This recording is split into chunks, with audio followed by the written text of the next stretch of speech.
Ustoz keldi, hurmat. Assalomu alaykum. Ustoz, bugun nima dars o'tamiz? Go'shtni kirsovinga yuvib ko'rsating debdilar. Go'shtni kirsovinga yuvsanglar, ustilar kir bo'lgan bo'lsa toza bo'ladi. Hozir yuvib ko'rsataman. Aha.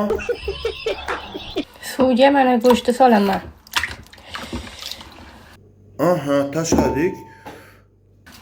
Endi yaxshilab mana kirsovinga ishqalasak.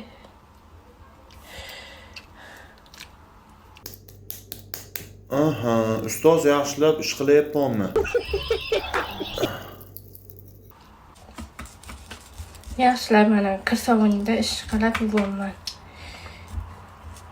Ha yo'g'i? To'g'ri qilyapmanmi ustoz? Go'sht tozagina bo'ldi. Yuvdim.